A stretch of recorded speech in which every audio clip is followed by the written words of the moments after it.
अस्सलाम वालेकुम and welcome to the C plus plus series.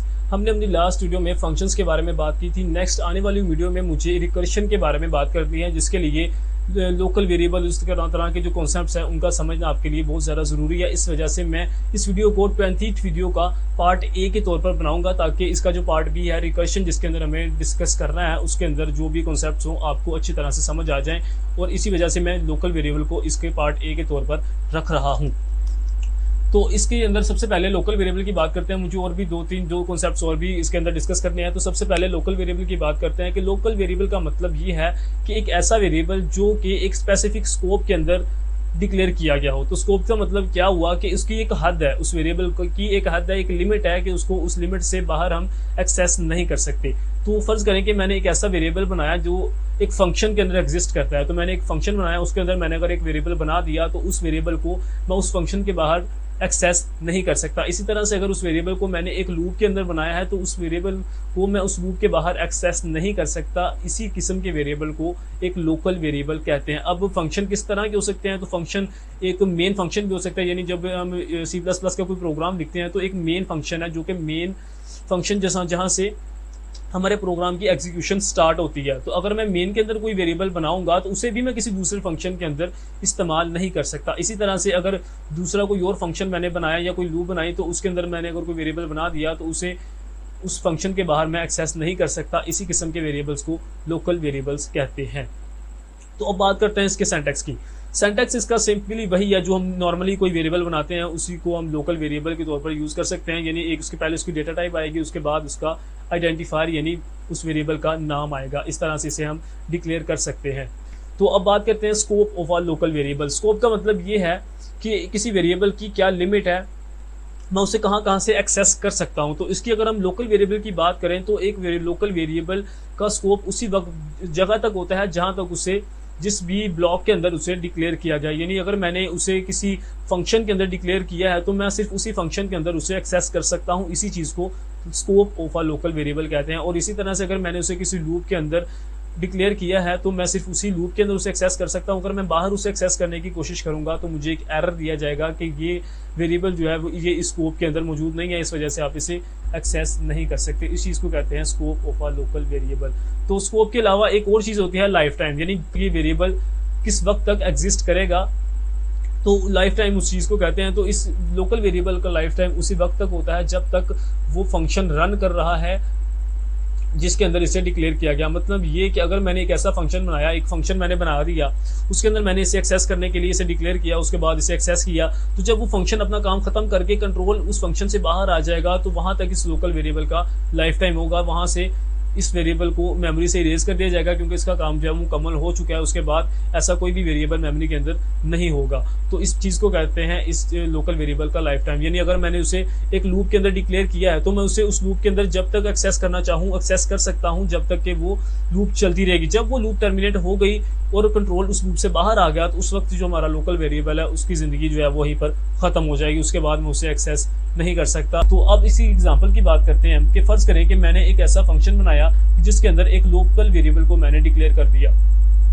तो उसको एक्सेस कहाँ पे कर सकता हूँ कि मैं अगर यहाँ से सी आउट करके उस वेरिएबल का नाम लिखूंगा तो मैं उसे वहाँ पर एक्सेस कर सकूंगा। उसकी जो भी वैल्यू होगी उसे मैं यूज़ कर सकूंगा या उसे डिस्प्ले कर सकूंगा। लेकिन अब मैंने आपको बताया था कि जो मेन फंक्शन होता है ये इंट मेन, ये भी एक मेन फंक्शन भी एक फंक्शन का ही काम करता है, क्योंकि ये ऐसा फंक्शन है जहाँ से हमारे सी प्लस प्लस प्रोग्राम की एग्जीक्यूशन स्टार्ट होती है। तो चूंकि हमारा माई फंक्शन एक अलहदा फंक्शन है और मेन एक अलहदा फंक्शन है, तो अगर मैं इस मेन फंक्शन की हदूद के अंदर इसे एक्सेस करने की कोशिश करूंगा तो वहां से भी मैं इसे एक्सेस नहीं कर सकता। तो इस तरह से हमारा जो लोकल वेरिएबल होता है उसका स्कोप लिमिटेड होता है कि उसे उसी जगह पर हम इनिशियलाइज कर सकेंगे या उसे चेंज भी कर सकेंगे जिसके अंदर उसे डिक्लेयर किया गया है। तो इसको हम प्रैक्टिकली इंप्लीमेंट करके देखते हैं। तो मैं इंडेक्स 20 के पार्ट ए के तौर पर इस वीडियो को बना रहा हूं। तो यहाँ पर मैं इसी नाम से ये फाइल बनाऊंगा, बॉयलर प्लेट कोड लगाएंगे। तो फर्ज करें कि मैंने एक इस तरह का फंक्शन बनाया जिसका नाम था void myfunc।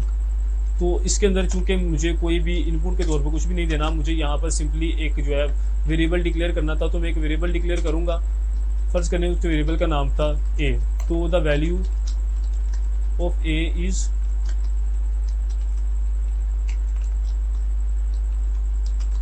तो इस तरह से मैं इसे अगर एक्सेस करना चाहूँ तो मैं इसे एक्सेस कर सकता हूँ। तो जब इसे इस फंक्शन को रन करूँगा तो उस सूरत में हमारा जो प्रोग्राम है वो एक ही वैल्यू को प्रिंट कर सकेगा, क्योंकि वो जो तमाम मैं आउटपुट्स वगैरह कर रहा हूँ वो सिर्फ इसी फंक्शन के अंदर कर रहा हूँ। तो मैं यहाँ पर इसे आपको कॉल करके दिखाता हूँ। माई फंक को अगर मैं यहाँ पर कॉल करूँ तो हमारे पास जो इसकी वैल्यू होगी वो प्रिंट कर दी जाएगी। तो इसे आउटपुट करके देखते हैं।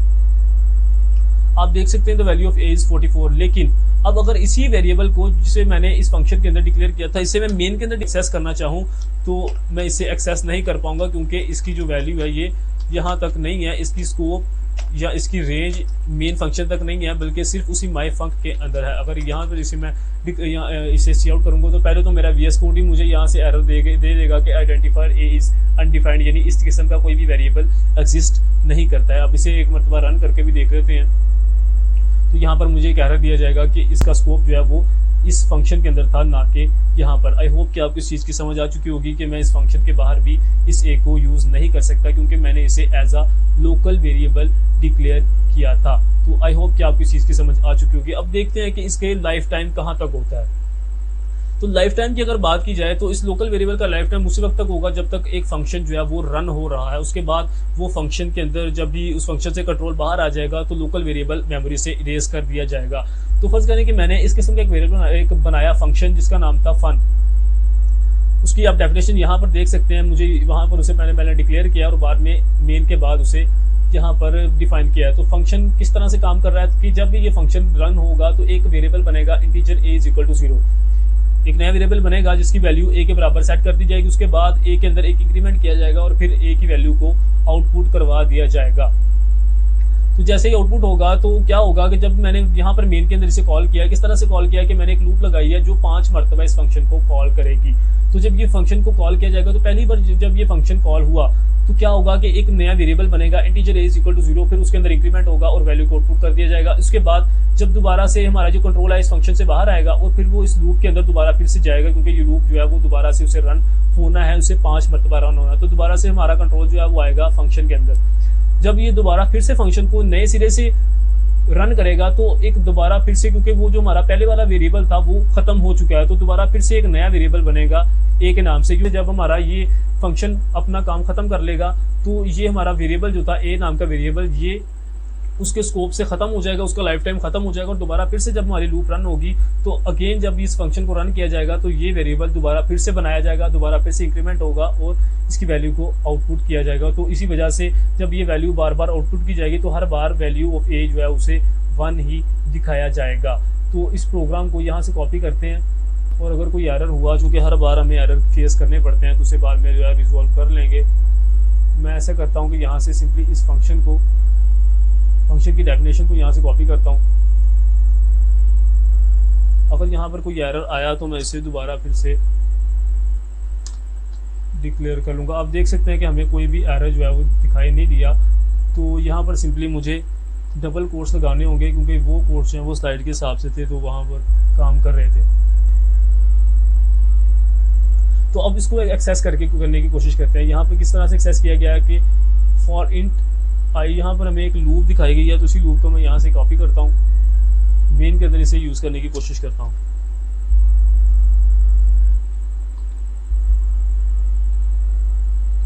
मैं जब इसे रन करूँगा तो आप देखेंगे कि जैसे जैसे ये प्रोग्राम रन होगा तो हर बार वैल्यू ऑफ ए जो है उसे दोबारा फिर से प्रिंट किया जाएगा। तो वैल्यू ऑफ ए इज 1। तो इस चीज़ को आप डिमॉन्स्ट्रेट मैंने कर दिया है कि मैंने इसका आउटपुट किस तरह से लाया। तो जैसे ही इसका फंक्शन का स्कोप खत्म होगा तो इसका जो भी लाइफ टाइम है वो भी खत्म हो जाएगा। अब बात करते हैं एक स्टैटिक वेरिएबल की। तो स्टैटिक वेरिएबल होता है वो एक इस किस्म का वेरिएबल है कि जो काम तो बेसिकली वही करता है जो कि एक लोकल वेरिएबल करता है, यानी हम इसे किसी न किसी स्कोप के अंदर, किसी न किसी फंक्शन के अंदर ही डिक्लेयर करते हैं और उसी वहीं पर इस्तेमाल कर सकते हैं। लेकिन इसके अंदर और लोकल वेरिएबल के अंदर फ़र्क ये है कि इसकी जो लाइफ टाइम है वो तब तक होती है जब तक एक प्रोग्राम चलता रहता है। यानी मैंने लोकल वेरिएबल की बात की थी तो जब तक वो फंक्शन, स्पेसिफिक फंक्शन काम करता था तब तक ही लोकल वेरिएबल का लाइफ टाइम होता था। लेकिन स्टैटिक वेरिएबल उस वक्त तक अपना लाइफ टाइम जो है उसे जारी रखेगा जब तक वो प्रोग्राम, कंप्लीट प्रोग्राम एंड नहीं हो जाता। तो इसकी स्कोप की बात करते हैं। इसे जब हम सिंटैक्स इसका देखते हैं सबसे पहले, तो इसका सिंटैक्स कुछ इस तरह से है कि किसी भी नॉर्मल वेरिएबल को जिस तरह से हम डिक्लेयर करते हैं उसी तरह से डिक्लेयर करेंगे, लेकिन उससे पहले हम स्टैटिक का कीवर्ड इस्तेमाल कर देंगे। ये कीवर्ड इसे एक ग्लोबल वेरिएबल से, एक लोकल वेरिएबल से एक स्टैटिक वेरिएबल के अंदर कन्वर्ट कर देगा। तो इसके स्कोप की बात करते हैं, तो स्कोप इसका जो है वहीं तक उसी ब्लॉक के अंदर लिमिटेड होता है जहां पर इसे डिफाइन किया गया, लेकिन इसका लाइफ टाइम जो है वो बियॉन्ड द लिमिट्स होता है, यानी जब तक हमारा प्रोग्राम एग्जिस्ट करता है। तो इसके लाइफ टाइम की बात करते हैं कि life time of static variable उस वक्त तक होगा कि जब तक उस प्रोग्राम की ड्यूरेशन है। जैसे ही वो प्रोग्राम अपने आप को टर्मिनेट करेगा तो मेमोरी में से इसके तमाम जो बाकियात है उनसे खत्म कर दिया जाएगा, यानी फिर उसके बाद इस वेरिएबल को हम कभी भी यूज नहीं कर सकते। तो इसके अंदर और हमारे दूसरे वेरिएबल के जो लोकल हमारा वेरिएबल था उसके अंदर जो डिफरेंस है उसे हम इस प्रोग्राम के जरिए से समझते हैं। तो जब आपने देखा कि मैंने इस एग्जांपल को जब यूज किया था लोकल वेरिएबल के लिए, तो क्या हुआ कि हमारे पास जो वैल्यूज थी वो एक ही वैल्यूज कांस्टेंट आ रही थी कि हर बार हमारी जो वैल्यू थी वो 1 1 1 1 और 1 इसी तरह से हमारी वैल्यूज जो है उन्हें बनाया जो आउटपुट किया जा रहा था। लेकिन अब जब मैंने इसे as a static variable declare किया, तो आप यहाँ से देख सकते हैं कि मैंने जब पहली बार इसे as a static variable declare किया तो इसकी वैल्यू मैंने रखी 0। उसके बाद a++ किया तो इसकी वैल्यू 1 इंक्रीमेंट हो गई। तो जब मैंने इसे लूप के अंदर कॉल किया पहली बार तो इसकी वैल्यू जो थी वो थी 1। लेकिन स्टैटिक वेरिएबल होने की वजह से इसकी वो जो वैल्यू है वो वहीं की वहीं प्रिजर्व रहेगी। जब ये फंक्शन खत्म हो जाएगा दोबारा फिर से इसे एक नए सिरे से कॉल किया जाएगा, तो उस सूरत में भी हमारी वो जो वैल्यू है वो वैसे की वैसे ही है, यानी 1 की 1 ही है। तो दोबारा फिर से जब हम इसे कॉल करेंगे इस फंक्शन को, तो ये फंक्शन दोबारा फिर से रन होगा तो वो देखेगा कि इसके अंदर जो a की वैल्यू थी वो एज इट इज रहेगी। फिर ये वाला जो हमारे पास स्टेटमेंट है static int a is equal to 0, ये काम नहीं करेगी क्योंकि ये एक स्टैटिक वेरिएबल था, इसके अंदर जो पहले वैल्यू थी वही की वही रहेगी। और हमें जब इसके अंदर हम इंक्रीमेंट करेंगे तो इसकी वैल्यू 1 से दोबारा फिर से बढ़ जाएगी। इस प्रोग्राम को मैं यहाँ से कॉपी करता हूँ और उसके बाद मैं आपको इसकी डिमॉन्स्ट्रेशन देता हूँ, एक एज अ लोकल वेरिएबल और एज अ ग्लोबल वेरिएबल। यहाँ पर मैं बल्कि इसी को यहीं से चेंज कर देता हूँ, वहाँ से इसे कॉपी क्या ही करना। तो इसको मैं यहाँ से कमेंट आउट करता हूँ और इसे दोबारा फिर से यूज़ करते हैं। तो उस सूरत में जब हमने देखा था तो इसका जो आउटपुट आ रहा था इस प्रोग्राम का वो कुछ इस तरह से आ रहा था कि हर बार हमारे a की वैल्यू जो थी वो सेम थी, क्योंकि जब दोबारा फिर से हमारी लूप जो रन होती थी तो उस सूरत में पहला जो वेरिएबल था वो खत्म हो जाता था, उसकी कोई भी वैल्यू एग्जिस्ट नहीं कर रही थी। लेकिन अब अगर मैं इसको यहाँ से इंट की जगह स्टैटिक इंट के नाम से डिक्लेयर करूं तो क्या होगा कि जब ये प्रोग्राम जो कि ये इसने काम करना है कि इसने पहले a की वैल्यू को 0 करना है, उसके बाद इसे 1 से इंक्रीमेंट करके उसकी वैल्यू को आउटपुट करना है। तो इस सूरत में पहले आपको मैं रन करके दिखाता हूँ, फिर बात करते हैं कि ये काम क्या हुआ।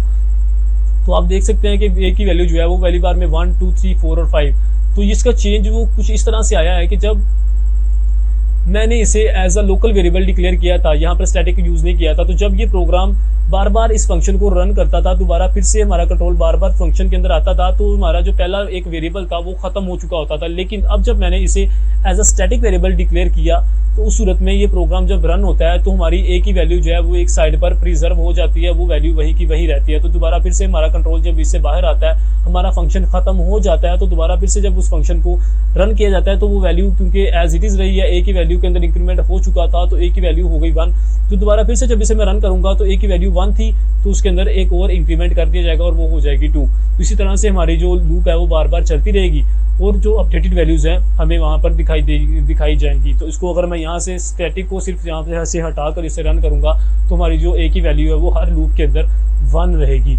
लेकिन अगर मैं यहीं पर स्टैटिक को ऐड कर दूं और दोबारा से इसे रन करूं तो आप देखेंगे कि a की वैल्यू जो है वो 1 के बाद हर बार में इंक्रीमेंट होगी 1 2 3 4 और 5। तो इसका मतलब ये हुआ कि हमारी जो a की वैल्यू है वो ख़त्म नहीं होती, उसका जो लाइफ टाइम है वो उस वक्त तक रहता है जब तक हमारा प्रोग्राम टर्मिनेट नहीं हो जाता। तो यही था एक लोकल वेरिएबल और एक स्टैटिक वेरिएबल के अंदर डिफरेंस। तो आई होप कि आप इसको समझ चुके होंगे। अब बात करते हैं ग्लोबल वेरिएबल की। तो ग्लोबल वेरिएबल के नाम से आप इस चीज़ को समझ चुके होंगे कि ग्लोबल वेरिएबल ऐसा वेरिएबल है जो कि हम किसी भी एक प्रोग्राम के किसी भी पोर्शन से उसे एक्सेस कर सकते हैं। तो इसको हम किस तरह से डिक्लेयर करेंगे, तो इसका डिक्लेयर करने का तरीका ये होगा कि हम इसे किसी भी फंक्शन के अंदर डिक्लेयर नहीं करेंगे, बल्कि हर एक फंक्शन से बाहर। जब मैं मेन की बात करता हूँ तो मेन भी एक फंक्शन है। उसका मतलब ये हुआ कि अगर मैं मेन के अंदर इसे डिक्लेयर करूंगा तो उसे भी एक लोकल वेरिएबल बना दिया जाएगा, तो मुझे इसे मेन से भी बाहर डिक्लेयर करना पड़ेगा, यानी यूजिंग नेम स्पेस std के बाद अगर मैं उसे वहां पर डिक्लेयर करता हूं तो इस जो हमारा वेरिएबल होगा इसे एक ग्लोबल वेरिएबल के तौर पर यूज़ कर सकते हैं। इसका मतलब ये हुआ कि मैं किसी भी फंक्शन के अंदर, किसी भी लूप के अंदर या किसी भी प्रोग्राम के पार्ट के अंदर इसे एक्सेस कर सकता हूँ, उसके अंदर मॉडिफिकेशंस कर सकता हूँ। अगर मैं एक फंक्शन के अंदर इस वेरिएबल को ओवरराइड कर रहा हूँ या उसकी वैल्यू को चेंज कर रहा हूँ, तो जब मैं दूसरे वेरिएबल या इस वेरिएबल को दूसरे किसी फंक्शन के अंदर एक्सेस करने की कोशिश करूँगा, तो जो ओवरराइटेड वैल्यू होगी, जो अपडेटेड वैल्यू होगी, हमें वही दिखाई देगी, क्योंकि इसका जो रेंज है, जो इसका स्कोप है, वो हर जगह पर है, इसे कहीं से भी एक्सेस किया जा सकता है। तो इसके सिंटैक्स, इसे डिक्लेयर करने का सिंटैक्स सेम है, लेकिन जो डिक्लेयर करने की जगह है वो दूसरे वेरिएबल से अलग है। तो इसके स्कोप की बात की जाए तो मैंने आपको बताया है कि इसको हम किसी भी प्रोग्राम के उस प्रोग्राम के अंदर, किसी भी पार्ट के अंदर उसे एक्सेस कर सकते हैं, चाहे वो कोई फंक्शन हो या कोई लूप हो। तो अब इसकी लाइफ टाइम की बात करते हैं, तो किसी ग्लोबल वेरिएबल का लाइफ टाइम उस वक्त तक उगता है जब तक वो प्रोग्राम अपना काम कर रहा है। जब हमने लोकल वेरिएबल की बात की थी तो फर्क ये था कि जब तक वो फंक्शन, वो एक स्पेसिफिक फंक्शन काम कर रहा था, तब तक वो वेरिएबल एग्जिस्ट करता था। लेकिन जब वो फंक्शन एंड कर जाता था, हालांकि प्रोग्राम तो अपना काम उस वक्त तक भी कर रहा है, तब तक भी उसका जो भी स्कोप था वो खत्म हो जाता था। लेकिन अब एक ग्लोबल वेरिएबल की बात की जाए तो जब तक वो प्रोग्राम खत्म नहीं हो जाता, तब तक वो ग्लोबल वेरिएबल यूज किया जा सकता है, तब तक उसकी ज़िंदगी जो है वो बाकी रहती है। तो जब वो प्रोग्राम ही ख़त्म हो जाएगा, हम उस प्रोग्राम को ही एंड कर देंगे, तो उस सूरत में हमारे ग्लोबल वेरिएबल को मेमोरी से इरेज कर दिया जाएगा। तो अब इसकी एक एग्जांपल देखते हैं कि हम लोकल वेरिएबल को कहाँ कहाँ से एक्सेस कर सकते हैं। तो मैं इसी कोड को यहाँ से कॉपी करता हूँ। पहले इसको यहाँ से कमेंट करके इसी वेरिएबल को, यानी इसी नाम से एक और फंक्शन बनाते हैं, void my func, और यहाँ इसे सी आउट करके देखते हैं एक और वैल्यू। तो आप देख सकते हैं कि मैंने यहाँ पर एक ऐसा वेरिएबल यूज़ किया जिसे मैंने अब तक डिक्लेयर नहीं किया। तो इसे ग्लोबल वेरिएबल के तौर पर डिक्लेयर करने के लिए मुझे बी को इस तरह से यूजिंग नेमस्पेस एसटीडी के बाद डिक्लेयर करना पड़ेगा। अब जब मैं इसे यहाँ से डिक्लेयर करूँगा तो मैं इसे इस फंक्शन के अंदर यूज़ कर सकता हूँ। तो दूसरे वेरिएबल की निस्बत अगर मैं इसे यहाँ पर मैंने इसे डिक्लेयर किया, इसी तरह से अगर मैं इसके अलावा, पहले मैं इसे कमेंट आउट कर देता हूँ, इसके अलावा अगर मैं इसे मेन से भी एक्सेस करना चाहूँ तो मैं इसे यहाँ से भी एक्सेस कर सकता हूँ, इस बी नाम के वेरिएबल को। तो अब मैं जब इसे प्रिंट करूँगा तो क्या होगा कि जब मैंने एक लोकल वेरिएबल की बात की थी तो उसे सिर्फ उस फंक्शन के अंदर मैं यूज़ कर सकता था, लेकिन इस मेन के अंदर यूज़ नहीं कर सकता था। अब जब मैंने इसे as a global variable declare कर दिया है तो मैं इसे इस फंक्शन के अंदर भी सी आउट कर सकता हूँ और मेन के अंदर भी सी आउट कर सकता हूँ। तो इसकी वैल्यू जो है वो है 0। तो जब इसे रन करेंगे तो दो अलग अलग लाइन्स के अंदर 0 जो है उसे प्रिंट कर दिया जाएगा। तो आप देख सकते हैं कि मैंने इसे दोनों जगह से एक्सेस कर लिया। तो आई होप कि आपको इस चीज़ की समझ आ चुकी होगी कि हम किसी ग्लोबल वेरिएबल को किस तरह से डिक्लेयर करते हैं और उसे कहीं से भी एक्सेस किया जा सकता है। तो अब इसी की एग्जांपल हमने देखी है, पहले जो हमने देखा है, तो हमारे लिए ये एग्जांपल जो है इसे करना ज़रूरी नहीं है कि हम इसे दोबारा फिर से एक मरतबा दोहराएं, क्योंकि आप इस बात को समझ चुके हैं कि हम उसे कहीं से भी एक्सेस कर सकते हैं। उसके अंदर हम कहीं से इंक्रीमेंट करेंगे, तो इसके इंक्रीमेंट की भी मैं दोबारा से आपके साथ बात कर ही लेता हूँ कि अगर मैंने इस फंक्शन को चूँकि यहाँ पर पहले कॉल किया था तो मैं इसके अंदर 1 का इजाफा कर दूँ। पहले तो मैंने इसके अंदर बी के अंदर इसको सी आउट किया, तो उसके बाद जब ये फंक्शन जब कॉल होगा तो क्या होगा कि सबसे पहले बी की वैल्यू जो है उसे सी आउट किया जाएगा, उसके बाद उसके अंदर एक इंक्रीमेंट किया जाएगा। तो मैंने क्या किया कि यहाँ पर इस फंक्शन को कॉल किया, तो इस सूरत में क्या हुआ कि पहले बी की वैल्यू को डिस्प्ले किया गया और उसके बाद उसके अंदर एक इंक्रीमेंट किया गया। तो इसका मतलब ये है कि जो बी की वैल्यू थी, एक नई वैल्यू, वो 0 से 1 हो चुकी है। तो उसके बाद जब इसको कॉल करने के बाद दोबारा फिर से मैं मेन के अंदर बी को कॉल करूंगा तो उसकी वैल्यू जो है वो चेंज हो चुकी होगी, यानी 0 से 1 हो चुकी होगी। तो इसे मैं कहीं से भी इंक्रीमेंट करूंगा तो उसे दूसरी जगह पर अब मुझे उसका रिफ्लेक्शन दिखाई देगा। तो आप देख सकते हैं कि फंक्शन को कॉल करने के बाद उसकी वैल्यू के अंदर एक इंक्रीमेंट हो गया और दोबारा फिर से जब मैंने बी को कॉल किया, यानी बी की वैल्यू को आउटपुट करवाया, तो हमारी जो वैल्यू थी वो अपडेटेड वैल्यू आई, यानी कि 1।